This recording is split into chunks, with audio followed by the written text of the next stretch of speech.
It's not right, America. It's not right what's going on. It brings me back to memories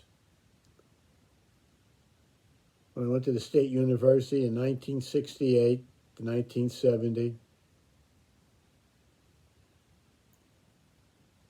And then I went into the military, 1971 to 1973, and back to the university, 1973. And protests were going on. I remember how they were closing down universities, how they would gather at one university. It was called the Students for Democratic Society. Use the funding from that university, go to another university in a bus, reinforce them at that university to close down that university. But they didn't close down the State University at Farmingdale. We had a veterans club. You want to protest? Fine. Let us get on with our education, and please do it peacefully. Imagine being at a university as a veteran and you fought for freedom for another nation, and you see protesters in your own nation acting violently and having no respect for the rule of law or the educational system itself.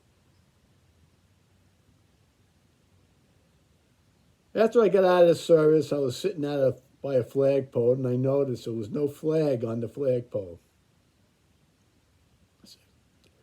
I said, why? Is the university afraid to put up the flag because the protesters may tear it down? Or did they tear it down? I sat there and thought, and I put some words together. They're not all my words. To paraphrase the words of some greater people than I am: George Washington, the Pledge of Allegiance, Douglas MacArthur, Supreme Court decision, a spiritual quote, and a psychologist. And it goes something like this. I memorized it, but I have it in front of me here in case I lose the continuity. It starts, you break my heart, America. You're breaking my heart. The name of American,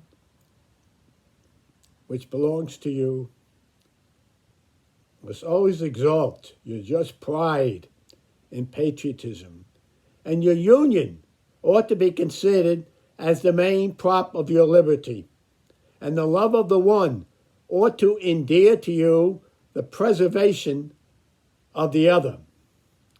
Americanism is an unfailing love of country, loyalty to its institutions and ideals, eagerness to defend it against all enemies, undivided allegiance to the flag.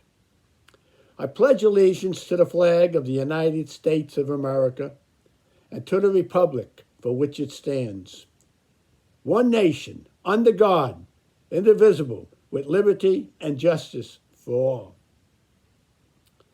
It behooves you to safeguard those sacred rights of life, liberty, and the pursuit of happiness no less zealously in peace as you have defended them in war. The flag is very much a part of our daily lives. We must always respect it because it represents everything we are as Americans, everything we hope to be. The ultimate foundation of a free society is the binding tie of cohesive sentiment.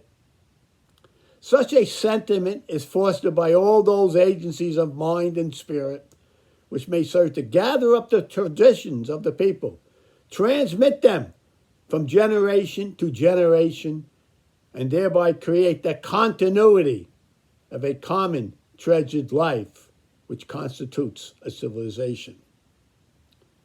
It is a great mistake on the part of educators today to find an excuse in the name of democracy not to give any traditional understanding to the children. Such ideas necessarily originate with those whose motive is to weaken the nation and rob the people of the national traditions and dignity, and to root out the traditions of the society is the greatest danger that can be done to the welfare of a nation. It is a great tragedy of man to die before he is fully born. It would be an even greater tragedy for this nation to die before she is fully born. This world has been very fortunate after World War II, when the United States took on a position of leadership. We went into nations like Germany and Japan. We didn't conquer them. We helped them. We helped them build their economies. And look at them today. We're not a conquering nation. We're not a warmongering nation. We go into wars when the world out there cries and says, wait, we need your help, America. We need your help. And people have the nerve to come to this nation. That's why we have citizenship. Because maybe if they go through a process of citizenship, they will understand the traditions of this nation and the values of this nation. And if this world goes, if this nation ever goes, I will tell you this, the world goes with it. It's the only nation in the world that was built from the bottom up. Yes, from the bottom up. We didn't create it from the top down. We created this nation from the bottom up. It was born from biblical principles. People came here from England, from Europe, Protestant protesters, and they realized, that we need to build a nation where we can have values and build it up and make the laws. That's what made this nation so great. And then we created a constitution to protect the people and to protect their rights. There's no other place in the world like it. And I do not understand why the politicians and the people in the government don't have the patriotism and the understanding and the love of this nation to maintain it. You're breaking my heart, America. You're breaking my heart.